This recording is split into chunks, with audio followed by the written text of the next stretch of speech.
Hello, my name is Debbie Boone, and I want to welcome you to my podcast, The Bend, where we explore how successful people navigated the path and emerged in a better place when life threw them an unexpected twist. It's inspired by one of my favorite sayings: the bend in the road is not the end of the road unless you fail to make the curve. These conversations will hopefully help you and inspire you to embrace your personal bend and to flourish. I hope you enjoy it, and if you need help with your own personal navigation and you're in veterinary medicine, please feel free to reach out to me at Debbie Boone to Manage Vets Consulting. Enjoy the bend and be inspired by our wonderful guest. Welcome. Hello, everyone, and welcome to this episode of The Bend. My name is Debbie Boone, and I am your host today. Here on our podcast, we try to shine a light on innovators and disruptors and change makers who are bending the veterinary profession for the better. I am a speaker, trainer, and consultant to veterinary practices. And on The Bend, I do talk with veterinary leaders who are shifting mindsets, breaking molds, and designing a more compassionate, sustainable, and forward-thinking world. So today I want to introduce you to my guest, Dr. Brian Bourquin. And Brian and I have known each other for a while. I think we met probably at a party at Bill Schroeder's for I think so, yeah. for Uncharted and for In Touch Communications. I just remember him bowling, and this house had a bowling alley in it. And it was pretty impressive home that Bill had rented. But Dr. Bourquin is a seasoned veterinary executive. He's the co-founder and previous co-owner of Boston Veterinary Clinic, where he built and led 5 multi-location practices serving more than 25,000 patients annually. Graduated from Cornell, and he combines hands-on clinical expertise with executive management to drive evidence-based care, preventative health programs, and data-driven clinical protocols. He's an active leader in the profession, serving on boards including Not One More Vet, NOMV, I'll get that out in a minute, MVMA, as well as other nonprofit associations, and sits on numerous advisory boards and is committed to promoting veterinary wellness, cultivating a thriving veterinary culture, and supporting exceptional patient care through strategic clinical leadership and operational insight. When not working to make veterinary world a better place, Dr. B, as he is affectionately known, enjoys beach time on Cape Cod with the Schmooshies, the Brussels named Griff, and an Affy named Sushi. I love the dog names. Those are great, Brian. Thank you for coming on today. Well, thank you for having me. Yeah. So the reason I asked Brian on is because when we're thinking about the bend as a practice owner, one of the biggest bends I think you have in life is selling your practice. And I just happened to be in the process of visiting one of my friends who was helping you with that transition, and that's how I kind of knew about it. And I thought, oh, wow, this would be an interesting story to tell. So let's talk a little bit about, your start in vet med. Were you one of the kids who always wanted to be a veterinarian, or was that later in life that you decided to jump into that? Yeah, I'm unique in many ways, but that's not one of them. I'm the quintessential tale from, I think, age 5. I wanted to be a veterinarian. I mean, I don't remember any other thing. In fact, I remember when the guidance counselor was like, well, you need to have a backup. And I was like, what is this backup you speak about? Like, there was no backup for me. So, it made it easy as far as, what I was going to do with my life. I had to get in, which was challenging enough. And then bounced from St. Lawrence, went to Cornell. And then I moved to Boston and kind of never looked back. Yeah, yeah. So tell me a little bit about the practice that you grew, because you started this from scratch and grew it to be a very large group for general practice Yeah. practitioners. So, like many people, I had my first job, which I had really good mentorship, but it was a little bit of a dead end. There was younger owners who were not going to sell anytime soon. I got courted by a corporate practice. I really loved dentistry, and they wanted someone who had that passion. So I came in and did 7 or 8 years there. During that time, I watched it go from kind of a family-owned private equity to more of a private equity, and that wasn't really a great kind combo for me. So during that time, because at that time vets weren't paid great, not that they're paid awesome now, but really weren't paid well back then. Right. Yes. And I like nice things, so I started doing a lot of relief work on weekends and whatnot. And I started to get a picture for what kind of works and what didn't work. Right. So if you ever done relief work, so you can tell within 5 minutes the vibe of the place, right? Yes. It's going to be a great day, or hold your hat. Yeah. And I started kind of like mentally, make a checklist. Like, well, what does work here? Like, why do I feel good about this place? What's going on right with the team? What isn't going right? What are the clients having issues on? Where are the sticking points? And around that time is when I decided that I was probably going to be leaving this job. And my husband, who's an MBA, was like, "Well, why don't you open your own clinic?" I was like, well, I don't know. That sounds like a lot of hard work. And he was very persuasive. And so, one of those things, as often is the case, just a couple glasses of wine, started sketching something on the back of an envelope, and came up with a concept for Dr. B's Concierge Vet Clinic. Very long name. I don't suggest anyone have that long a name because no one can say it. But basically, the idea was to provide high-level medicine in a concierge or a house call basis. Mm-hmm. Sadly, this is not the high point of the story. At that point, subscription-based medicine really had not taken off. Right. People were more a la carte, and so I'd love to say it was a huge success. It wasn't. It paid the bills, but what it did was kind of get me in the mindset of owning my own clinic, to be an entrepreneur. The other thing with when you do mobile is you lose access to dentals and surgeries and often referring things. And for people who really enjoy that part of the relationship, it's much harder. Not impossible, but it's harder with a mobile clinic. Mm-hmm. And so we started looking for brick and mortars. And after we looked at some really horrible, horrible places, I was very defeated. We were driving home. And I point to a place, because at this point I would just point when I would say Lisa's, like, please. And it had parking. And we're like, oh, I know this place isn't going to be right. It was actually fairly close to the place I had my first job, down the road from the amazing Ambulance Rescue League. So if I was going to pick a place, really was not an ideal one. Well, lo and behold, it was available. And it had parking, which was really cool for someone who was new to town. Because in Boston, veterinary clinics were a forbidden use. Okay, you weren't allowed to have them. As the story goes, someone's dog bit someone else's dog, and the mayor said, that's it. No vet clinics, right? So the only way you could get a vet clinic was to get a change of use, which was basically like changing the color of the sky. I mean, it was almost impossible. But, I have a big smile and I'm very persuasive, and, handed out cookies and went to meetings and did little presentations and ties. And lo and behold, they gave us a change of use. So we were the first new veterinary practice in over 25 years Oh in my gosh, Boston. Brian. Wow. Yeah. All the rest were like, like someone comes in, you work for them, and they turn their practice over to you. Oh my gosh. Yeah. So that's a cool little story. Yeah. So I was de novo before it was cool to be de novo, right? But way before there was a bond vet or small door, there was BVC.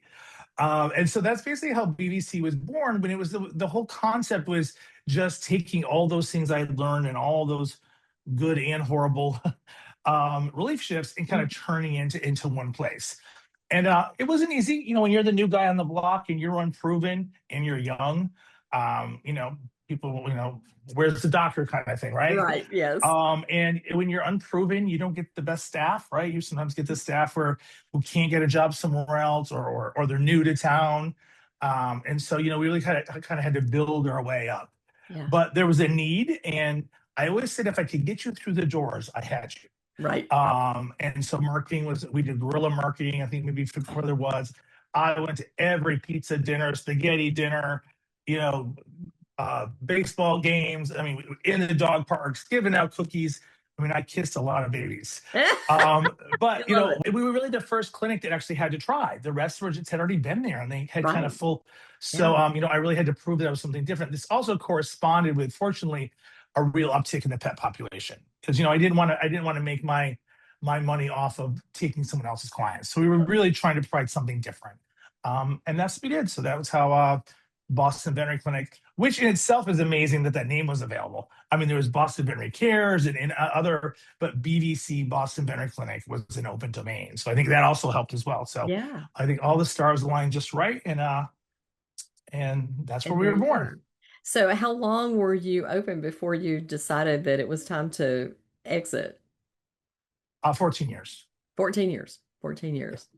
So the exit decision, sometimes I feel like that's a real challenge for practice owners because this is your baby. You really Yeah, put a lot of blood, sweat, and tears, kissed a lot of babies, probably a lot of frogs as you were out there in the universe. And it for me, it seems like it would just like be giving up a part of your soul to give up a practice and sell it. Um, Even though that's part of what I do for work is to help right. practitioners kind of get ready for the that event. Okay. So, what was your decision making behind? Okay, it's time. I don't think there wasn't one single thing. I Hmm. mean, growing from 1 to 5, three was probably the sweet spot. Yeah. The last two were much more challenging with economics post COVID. Um, the labor force got much harder, as we all Hmm. know. The good news is that, I always said I would love to get staff wages up to, above the poverty level. Yeah. But you can only raise prices so much before you Right. start to. So things were starting. I say funnily, things are starting to not be fun anymore, right? Hmm. So it was becoming more challenging. And a lot of the things that we had done were not necessarily always the most economical decisions, right? We made a lot of decisions with our heart. And I don't take that back. Right. It is what made BBC what it was and why I think we sold for what we did. Hmm. Some of those harder decisions were going to have to be made. And I wasn't sure I had the appetite for that, and my Hmm. husband as well. Hmm. And then also, the landscape is different. I mean, and I always people always say, oh, it's harder in my age, but like veterinary medicine is not the same career it was, good or bad, at least. But I started to see my doctors providing medicine to help a Google score. Now, I love a good Google score. Don't get me wrong, and I Sure. will I will call you and try to make it right. But when you start practicing because you're afraid of lawsuits, because you're afraid you get treated like just horribly, Hmm. no one believes you in it just for the money. Like that stuff starts to kind of get to you. Yeah. And what I was finding is that it wasn't as fun, and I was spending more time putting out fires. And in the HR realm, the animals were just like scenery almost at some Yeah. point. And then even when I was in the clinics, I wasn't really in the clinics, so I felt sometimes I just wasn't doing a good job effectively. We also had taken on some minority money, and with some of the changes in economics of veterinary medicine, there's the amount of clinics that we thought we were going to open versus what we were able to open. Hmm. And private investors, they want their money back, obviously, Yeah. right? That's the name of the Yeah. game. But we had a longer term view to it than they did, and so we had started to have a little bit of a unalignment. We were unaligned Yes. in that matter. So there just was a lot of stress points coming at it, and Hmm. I just wasn't convinced. We weren't convinced because both my husband and I, we weren't convinced that we want to stay as long as it was going to take to get our money back, right? So we Right. take on a private investment, you multiply it X, and what it was going to take us to get to the really big number, if you will, like the Hmm. retire number, was Hmm. looking kind of far out. Hmm. And then when you see what's going on with Amazon and Chewy, and you Right. watch the clinics get picked off one by one, to me, it doesn't seem a stretch to where like I'm going to be surrounded and I can compete. I have no question I can compete, and I proved Hmm. that I can compete. Hmm. But when you can start giving $60,000 signing bonuses, Yeah. and you're buying rabies for a quarter and I'm paying $2, like Hmm. the economics, so something's got to give. Yeah. I didn't know that I wanted to be a practice owner of that size when Hmm. that stuff started to give, because Hmm. I love to give away fear-free meds, right? So I Uh-huh. love to I'll give you gabapentins and trazodone. I'm like a circus barker, you know. To not be able to do that anymore is fundamentally not why I got in this, and so that was a lot of the stuff. Yeah. Why it just wasn't fun anymore, and it doesn't look like it's going to be fun. And I honestly think now with leadership and stuff, my skills are probably better off somewhere else. Kind of Hmm. been there, done that. 14 years was a Hmm. good ride. When Yeah. they say, when they make that extra movie and it comes out, they're like, oh, they should have stopped at, Yeah. whatever, number Like three. the new Star Wars that just came out, they Yeah, yeah, should have yeah, just yeah, stopped, yeah. right? Yeah. Yeah, I don't want to be a meme like he should have stopped. So those were kind of all the decisions, economics, a little bit of Mhm. future telling, and then kind of what I'm going to do when I grow up, Yeah. kind of thing. Yeah. Yeah. I mean, you were fortunate in that your husband has an MBA. So I mean, Yes. that's a huge backup to be able to have somebody who understands the business of running. And, as far as five hospitals go, I was a hospital administrator and we had five hospitals. So spending your time out through all of those branches, so to speak, Yeah. is certainly challenging. And this was 23 years ago. So I can understand that in today's market and the challenge of finding and keeping good people. And, that's one of the things I know about you is that you took care of your people probably a little bit better than some people want to take care of them going forward. So the interesting thing that happened when you sold is your team tried to unionize. And mainly because the changes in benefits and the changes of what you had been taking care of them and how they were going to be taken care of in the future. And you just told me right before we started this that they didn't it didn't work out for them. They didn't get unionized.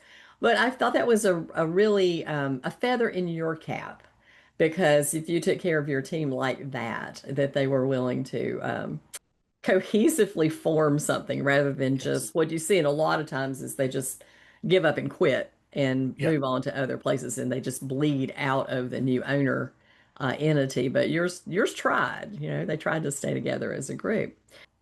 After you sold, how does it feel? How does the aftermath feel? Do you feel a little lost? Do you feel like, there's Um, I was gonna say depends on the hour. No, it's not that bad.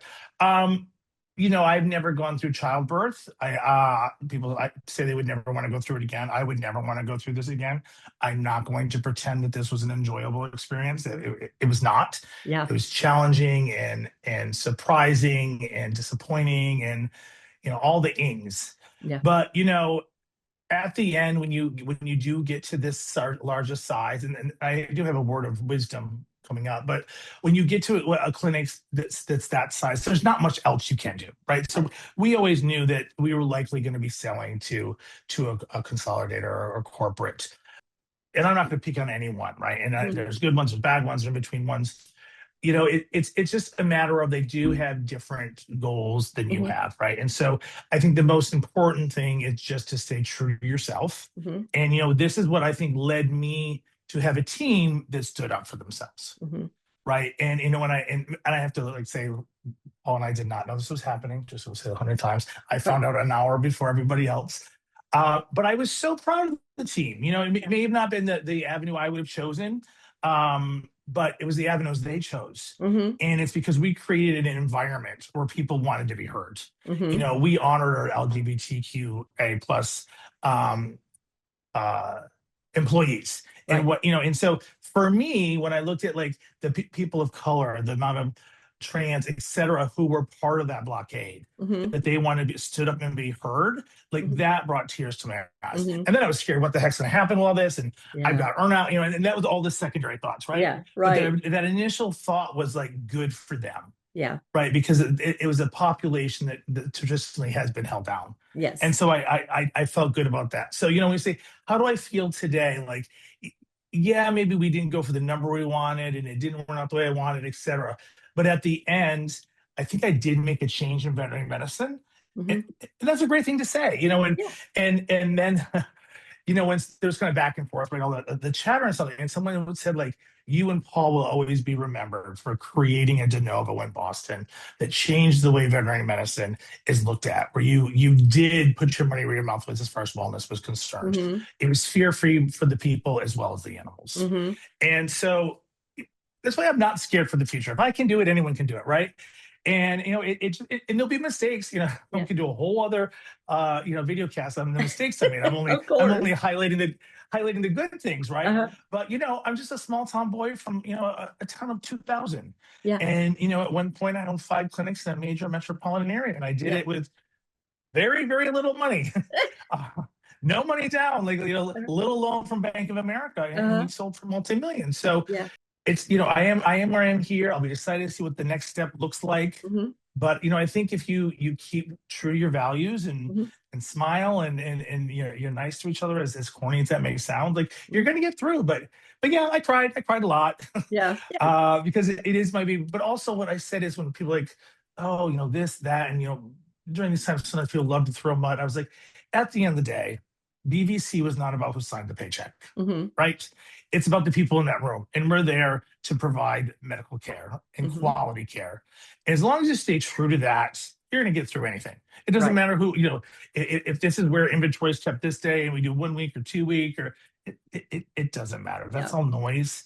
Yeah. Or it's really about the care you provide. And can you get up in the morning, have your coffee, smile, and say, "Yeah, I'm going to hit this day." And that's what we try to instill in Hmm. our staff. And I think that's what shines through. Yeah. Yeah. Well, I mean, the reputation that you had for building a great culture and really taking care of your patients is something I knew about. And I am a customer service geek, so I think the message that you preach here is if you serve people well, and that's all people, in your internal customer, which is your employee, and your external customer, which is your client, then you can be successful. And as you said, solo entrepreneur starting out, actually squeaking into a regulation, that's just amazing that Yeah. they couldn't open any more veterinary hospitals there, and you still managed to do it. I think it speaks to what I'm seeing out there in the world, which is I see young veterinarians who maybe went out to, were attracted to those corporate bonuses, got into that profession, and like you said, now I can't give gabapentin to someone that really needs it, that's freaking out, and so I want to be able to do that without, every nickel and dime being crunched. So they think, okay, can I open my own hospital and can I do it? And so the answer is yeah, absolutely. And we're seeing that big swing. We just recently had our vet partners meeting in January, and Peter Weinstein just had said, throw up your hands and say, do you see an increase in entrepreneurship in veterinary medicine for veterinarians open independent practice? And everyone, 300 consultants, yes, we see it. So I'm excited to see that because I feel like private equity will make you lose the heart of why you do what you do. And I've been doing this 40 years, and I don't want us to lose that, because that's where we lose the trust of the client. And that's when it makes it really hard to be a practitioner. You mentioned it just a little bit, constantly fighting a battle is, do people really trust me? Because it used to be whatever you say, doc, Right, and right, yeah. it's okay. But now there's so much disinformation out there on the internet, and we're managing that on top of just the difficulty of being a veterinarian and making life and death decisions every single day. One of your projects, as a side job, is you worked with a lot with NomV. How did you started help start that? Is that correct? Were you originally board? I, I can't be part of that distinction. I Mhm. was the part of the official board. So no, it was actually started by a smaller group of people. As they kind of went to the next level, they decided to form a full board and bring on Mhm. fundraisers or not. So I was part of the official board, yes. Mhm. Mhm. And then served as a board member for 2 terms and then board president for 2 terms. Mhm. Mhm. Yeah, one of the things I really appreciate about NomV is certainly, I mean, the information that they put out into the world, but one of my clients was affected by Hurricane Helene and her building was flooded. And so we were able to get a little NomV grant to help Yeah. her. And I think a lot of times people don't realize those things are available out there and for people who are, in certain circumstances that are struggling. Debbie Boone here. I want to take a quick break and thank you for listening to The Bend. As many of you know, I am a trainer, speaker, writer, and consultant working to make life better for the folks in the veterinary profession. If you're a practice owner or manager, you've felt it. Team burnout, difficult client conversations, and the constant pressure to do more with less. That's why I wrote Hospitality in Healthcare, the culmination of my 40 years of peopling in vet med. It gives you a clear, practical way to elevate the client experience while making work feel better for your team, not harder. If you're ready to lead a practice that feels as good as it performs, you can find the book wherever books are sold. Now, let's get back to my guest on The Bend. So, what's next for you? I am in the process of interviewing for some regional jobs. I think my days of being a sole practitioner are probably over, which is good for my knee. And then just looking for something bigger. I mean, I see veterinary medicine as my life. I mean, I once again not much different than that little boy. I do want to and have been wanting to continue giving back to the profession. I think it's an amazing profession. Hmm. I think there's so few professions that are so full of heart. And if I can help guide someone through processes that maybe were rougher for me, that I can help guide them through. Probably gonna do some consulting. That seems like a Hmm. wise. I get a lot of questions, and I'm like, well, let's just talk about that, and then maybe we can set up another call. Right. Yeah. Because like many people, I'm very, very, very giving with my time, Yeah. but I think I'm going to set up a small consulting company, Hmm. and just keep my Hmm. beach walks open with my dogs, and mentor and help, and just enjoy this beautiful profession. Yeah. Yeah. Well, I am still positive about our profession. I think a lot of times we listen to a lot of negativity, and humans have a negativity bias, and so we are hearing from people who are not happy in the world of vet med a lot more than we're hearing that people who like it, and the people who like it just are going about their business and having Yeah, their exactly. day and doing their thing. So I want us to have an awareness that there are people like you who say this is a great profession and I love it, and yeah, it gets hard, and sometimes it does get hard. And do I think it's harder now than it was in 1985 when I started? Oh, heck yeah. Heck yeah. First of all, there's just a lot more to everything. The medicine is big, the cost is big, the clients are uninformed more, thanks to the internet when you're constantly dealing with more information, disinformation and information. But the basic premise is still people love their pets. We want to help them, and we have the knowledge that we can. Um, so, what else do you see out there that you think veterinary medicine needs to do to change for the better? Well, I think that we all need to come to grips that AI is here to stay. Hmm. I still talk to people who I'm joking about, like, they think there's a gremlin in their phone. It's AI. I mean, AI is here. It's going to be here. I mean, veterinarians are, I think, traditionally a more profession, slow to change. Hmm. Like, if we don't take control of this, it's going to take control of us. Hmm. I know that sounds very apocalyptic, but like, embracing, using voice to text notes, right? Like Hmm. Scribble Better or Scrivener or Hmm. any of those, right? Like, Right. these are time savers that we should not fight. Right. They're there only to help us. And what's going to happen is, um, sure, you can say no, and maybe you have your check boxes, but these items are now starting to be used for lawsuits. Hmm. We want to have that information. Don't Hmm. let them have the information. And not that's why we should do it, but Sure. like, it's being utilized all around us. Yeah.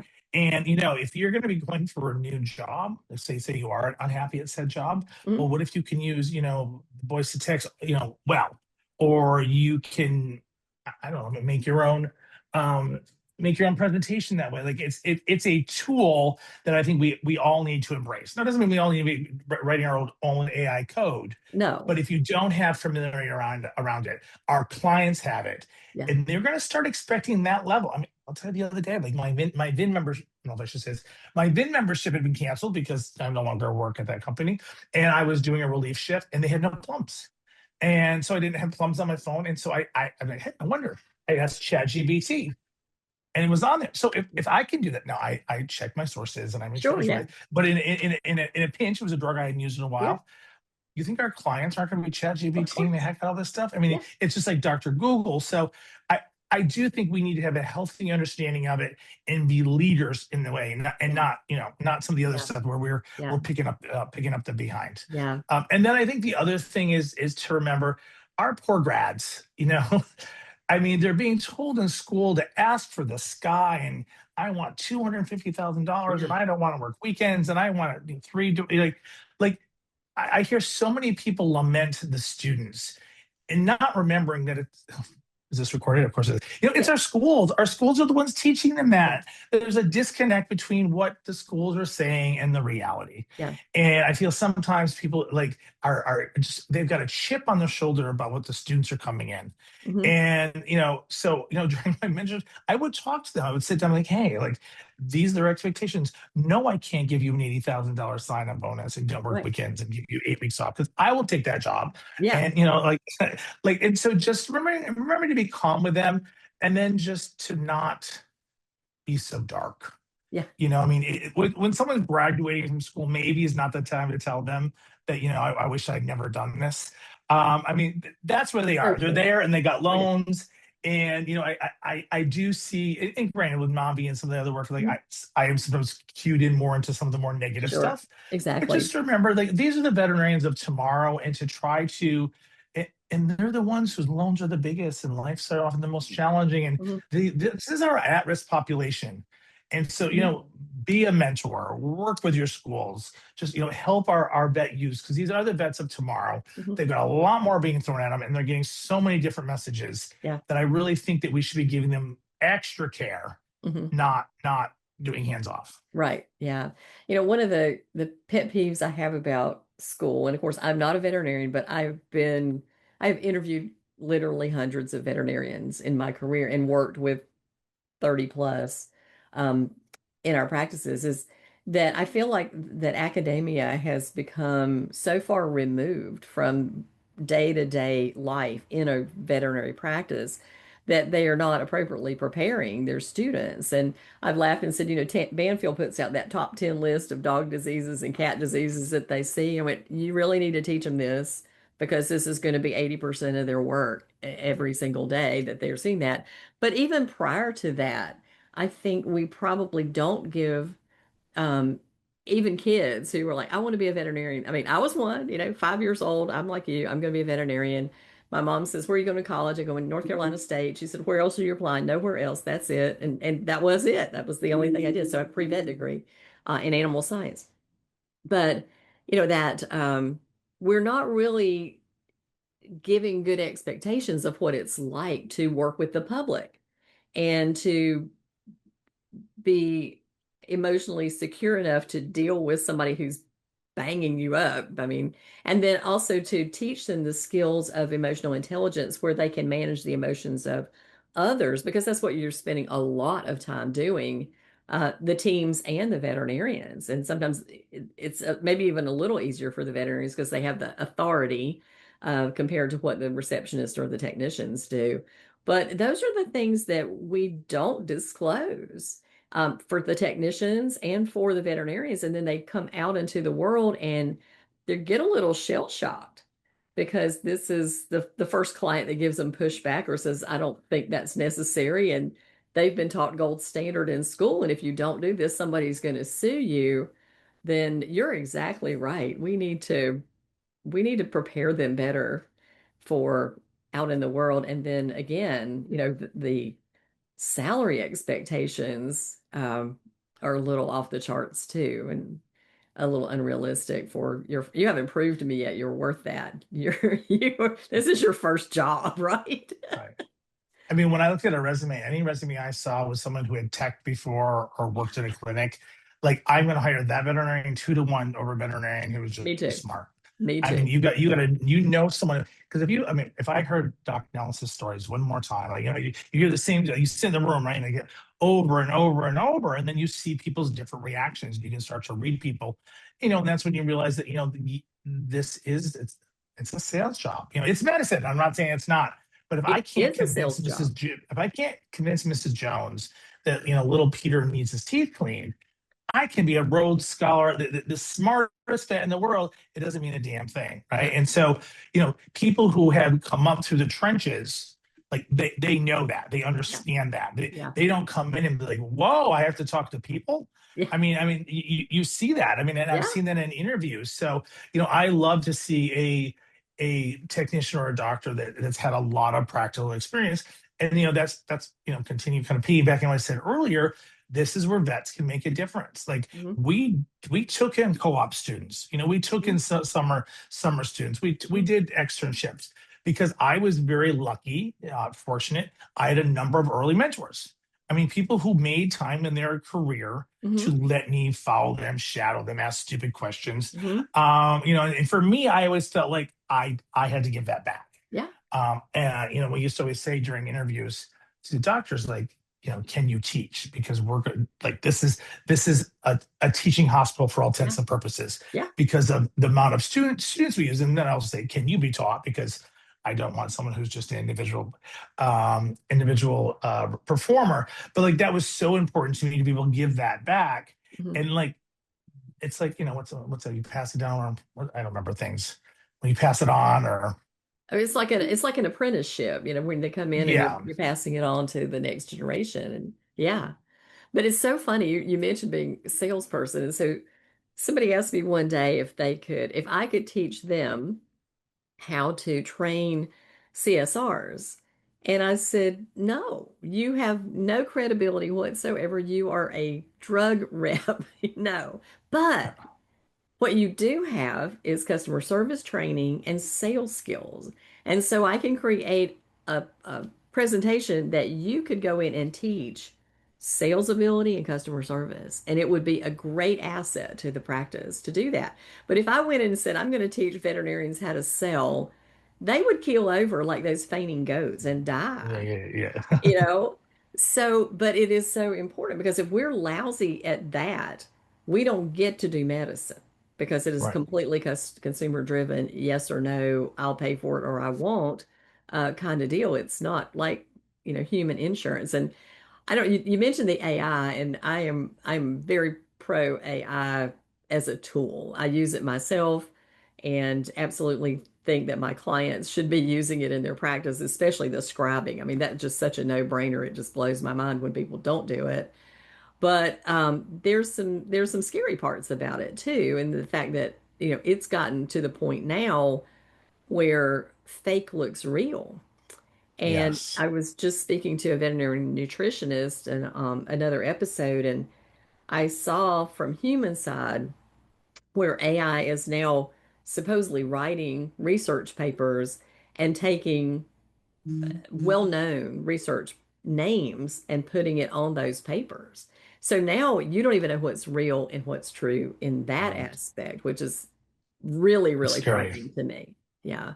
Because if you're going to teach and you're trying to find citations, then you don't even know if what you're citing is accurate, correct, or invented.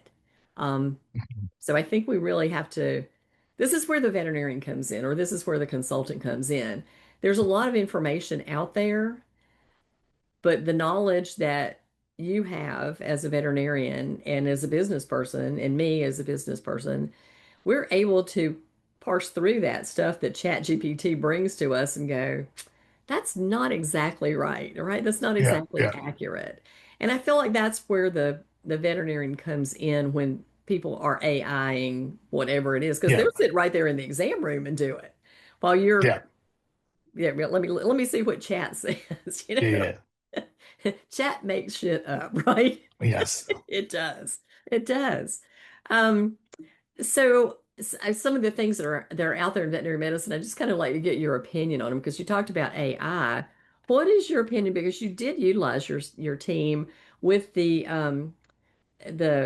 veterinary professional assistant, the VPA, whatever they're calling them at that mid-level practitioner for the veterinary technicians. Would you see that you're using that in your practice? Political question. Um, Yeah. so I mean, Sorry. so say already it's different in New England because we don't even have licensed technicians here. So Massachusetts doesn't pay for LVTs or CVTs. So I guess for me and wearing my MBMA hat, like I think I've got bigger fish to fry in that Mhm. arena than we worry about that. Oh yeah. To me, I think it's solving a problem we don't necessarily have.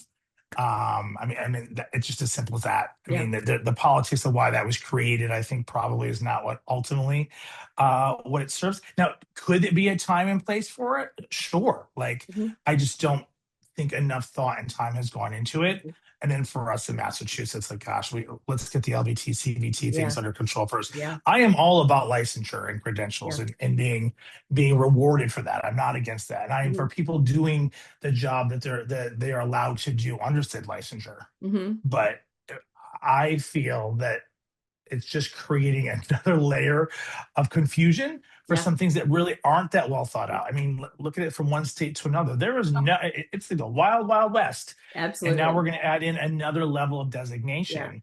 And the stuff I've read just seems a little, I wouldn't want to be a veterinarian with one working under me because it's not very clear to me how protected it is and how Yeah. protected I'm not. And in this Yeah. time of like, you can literally chat GPT how to run a vet's life, and it gives you like the 5 ways of going after licensure. Like, Uh-huh. I just would want to feel a lot more secure before my license Yeah. is being or Yeah. DA is being used by someone else. And maybe I'm oversimplifying it, but Yeah.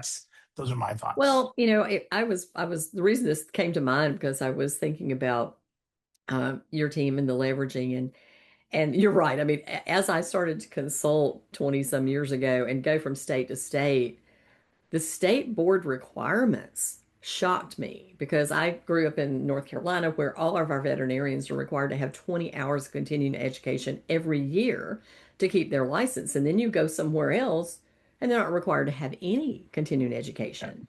And then you go down to Georgia and they're required to not only have medical continuing education, but state legal education is required for them. So you're like, wow, this really is Yeah. all over the place. And then CVTs, RVTs, LVTs. I mean, what's the difference, right? It's where they're Yeah. licensed in the state. So I think, one title and title protection needs to come first. But the idea behind this, or of course, one of the excuses behind it was that we need people in rural practices. And I went, but you didn't solve the problem by putting another layer on there because no matter what kind of degree they have, they still don't want to live in the middle Yeah. of nowhere. Yeah. And that's Yeah. the problem. And you were not going to solve that by putting different letters after people's No. names because they're still not going to go there because there's no fun to be had, right?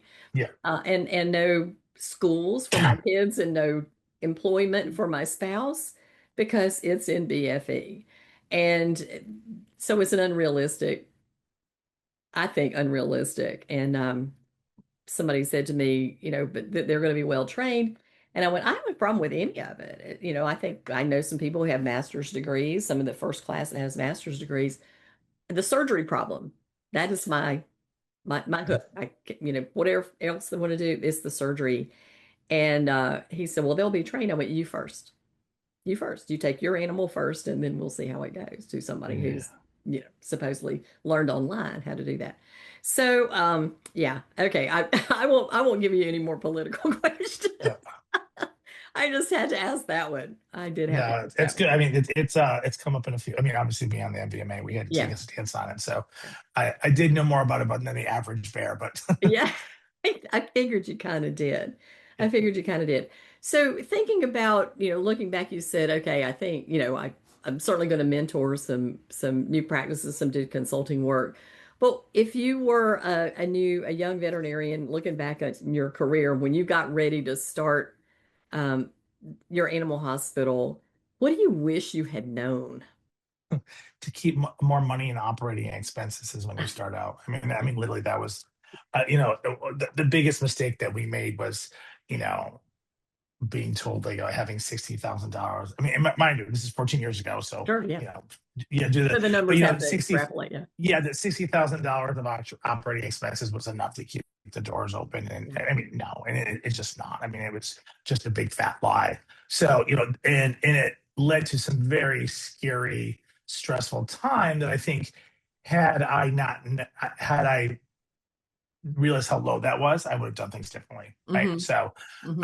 I'd still done it, but I Yeah. would have saved up more Which money or is, taken out a bigger yeah, loan or because it caused fear and chaos. yeah, And I guess the other big thing is are you ready to have other people's livelihood depend on you?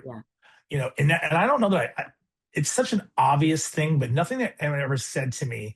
And the times where I have had to make some big decisions have often been not about my own livelihood per Hmm. se, but like what is going to happen, right? If like during COVID, like Yeah, so people just say, oh, just close down, right? Like some people yeah, just said that, and I was like, you don't understand. Like you may have the financial need or financial not needs the financial ability to not work, Yeah. Most people who work at vet clinics, that is not the case. Now, there's a Mm-mm. rare few, they've got a rich spouse or Yeah. they're independently wealthy or whatever. But most people who work for vet clinics have to work.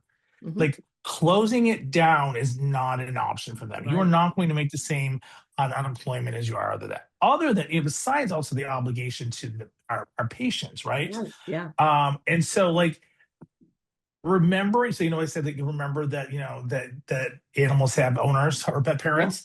That if you're a veterinarian, you own your own business, you are now responsible for livelihood for people other than those under your roof. Yeah. And that is a huge, when it came down to it, one of the reasons why we sold, I didn't really talk about as much was like things were getting more competitive, and there were times where the payroll was getting a little low. Let Hmm. me tell you, you spend about 2 minutes reading what happens to you if you miss payroll, and that can bankrupt you. Uh-huh. Well, people throw in the word bankrupt like it's nothing, and thank God we were never there. But like realizing that my decision whether to say, "Hey, let's keep going. Let's maybe this," and we knew this wasn't going to be the case. So maybe next quarter will be better because no one's next quarter has been better. Yeah. I would be taking that risk for 100 other people, not just Hmm. myself. Maybe Hmm. I have the savings to weather it, the storm, Hmm.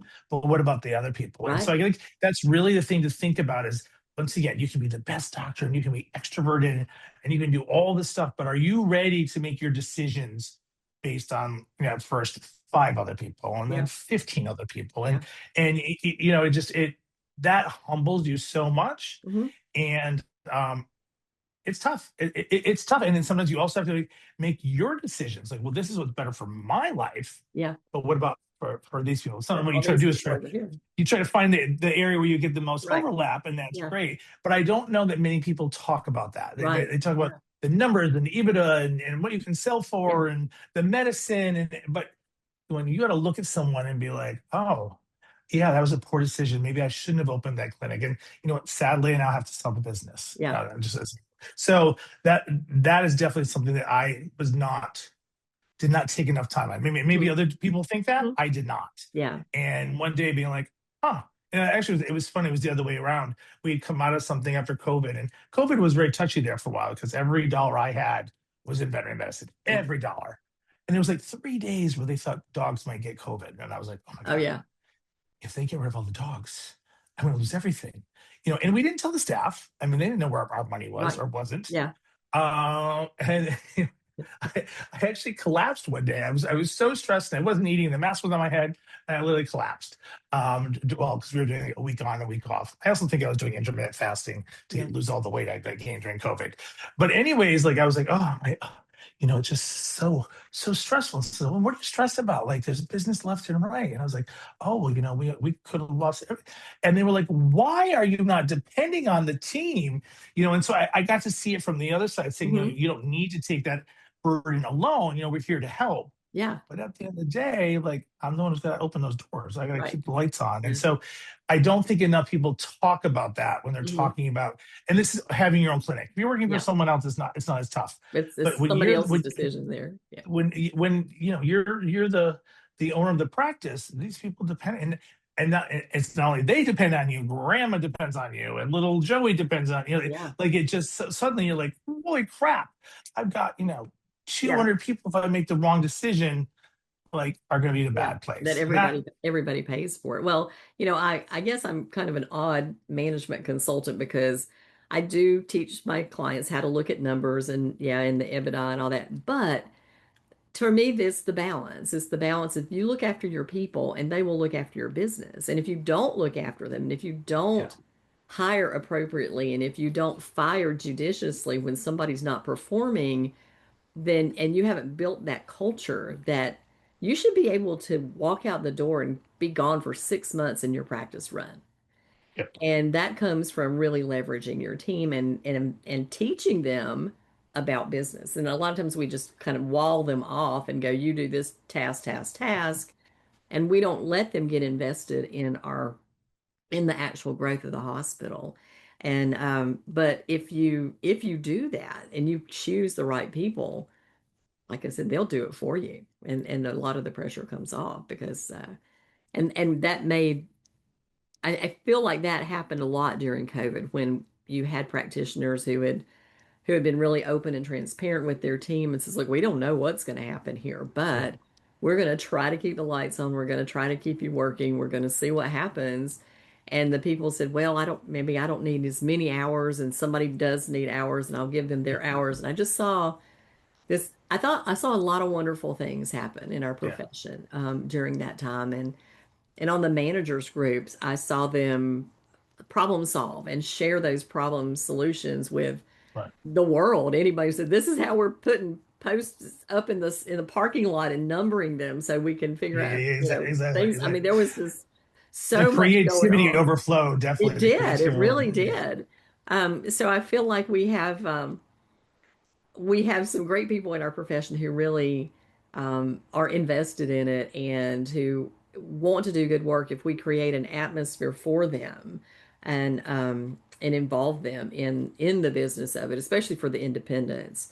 That is probably the best way for you to compete with a huge marketing budget, a huge negotiation budget for somebody who's buying for 700 hospitals. So, what advice would you give to someone who was looking for a buyer? I mean, because you, as the practice owner, I know that their decision is let me choose somebody who will look after my team, who's going to not destroy my business. Because I've honestly seen that. I've seen them come in and buy a business and just trash it, and then it shutter the doors, and nobody wants to see that.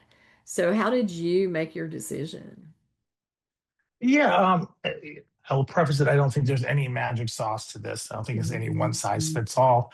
I mean, I think you need to determine what, so we all have our whys, right? Like I want the most money out of the sale. I want to remain on. I don't want to remain on. Mhm. I don't want to be rebranded, and so I love checklists. I do a Mhm. mental checklist. So, what are your non-negotiables, right? So Mhm. these are the things, and then what are the negotiables, and what do you care about? So I think that sounds really nice. Mhm. I will tell you, once the things start flying in, and the numbers, and it gets a little bit more challenging. But Yeah. I think you just kind of keep whittling down to, like, what can I live with? Mhm. And and even though they're corporations, there is negotiating there. I mean, it Mhm. does go on, but remember, what goes to paper is what goes to facts, Mhm. and to not let we're in a field where, like, handshakes and promises and things can mean a Mhm. lot. It doesn't mean a darn thing at the end. Mhm. So you want to make sure that you feel good about the company you're working with. Mhm. I mean, for me, how they treated my team, or how I thought they would treat my team, the medicine. I really wanted to keep our network, because BBC's one network. Mhm. And just someone, like, it's a long haul. I gotta tell you, like, for us, it's a little bit longer, but, like, we were, 9 months to a year. Yeah. Like, we're having a lot of meetings with these people. You want people that that you can joke around with, and be open to, and because at the end, it's a marriage, right? And so Mhm. you want to at least stay married throughout this thing. Mhm. And I've heard also, you hear from horror stories to nothing. Mhm. I think you got to just be true to yourself. Like, Yeah. you gotta decide, like, if I want in and out, Mhm. your involvement, and then interview them. I mean, Mhm. I heard of people that sold the companies that just because the broker told them to. I mean, we interviewed everyone. We asked for the people that they recommended references. We Mhm. found references of our own, Mhm. Mhm. because you don't always want the ones that just they picked. Right. You can look at different polling and stuff online, but at the end, every situation is its Mhm. own. We had surprises along the way, and Mhm. I thought I had made the best plans, knew exactly how it was going to go, and that's not exactly how it Yeah. went. But at the end, like, I was in it. Like, we chose this company; it was not chosen for us. Mhm. And then you just try Yeah. to find a path forward that works for both Yeah. sides.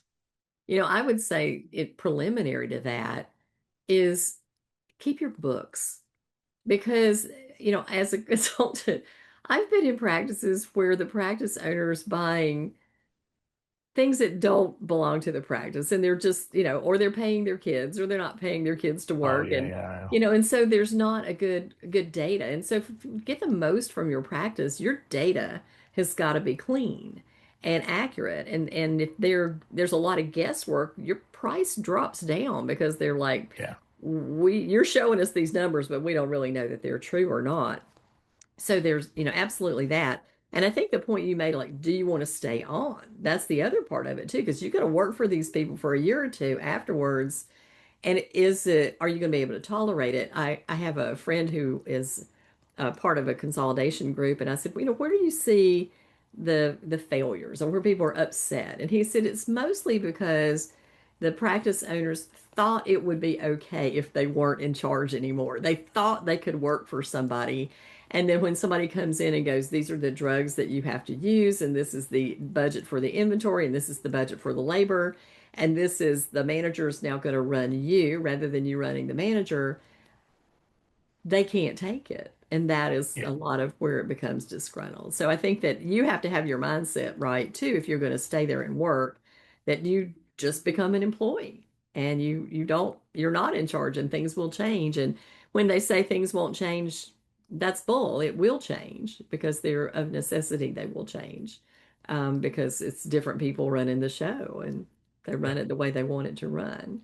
Um, but I'm like you. I think there are good corporations out there. I think there's some that don't serve the teams well. I think there's some that are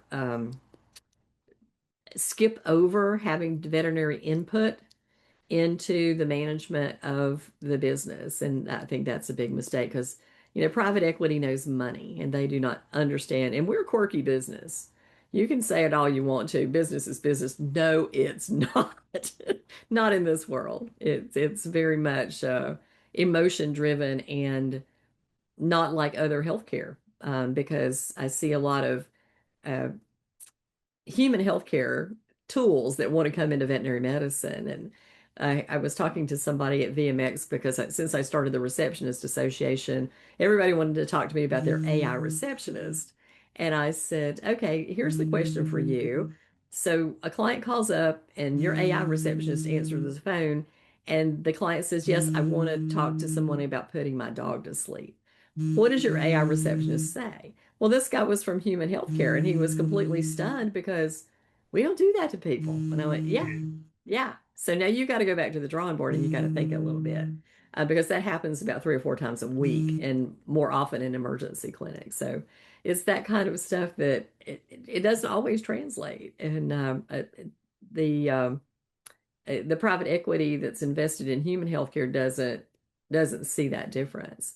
But Brian, thanks for your time today and thanks for the information. I think it's really helpful for practice owners to understand kind of what is coming down the pike and how long it could take with this thing too. Another suggestion I will say is get a lawyer that knows about these Yeah. deals, right? Because I'm your best friends with my cousin, lawyers now. yeah, your cousin is not going to get it, right? This is like having a CPA that understands veterinary benchmarks and chart of accounts. Get somebody who's specified and knows this business because otherwise you're going to get screwed Yeah. because they've got powerhouses on their side and you Yes. need one on your side. Absolutely. All right. All right. Any final words of wisdom out there for the universe? I think I've given all my wisdom for today. All right. Well, Remember to great. smile. Remember to smile. That's it. Just remember to smile. And remember, it is a people business that happens to sell veterinary medicine. All right, Brian. Well, thank you very much again for your time today. And thank you to the audience for listening to this episode of The Bend. If you have someone who's interested in selling their practice, this is probably a good one for you to share. So thank you very much and appreciate your time today. I'm Debbie Boone, the host of The Bend.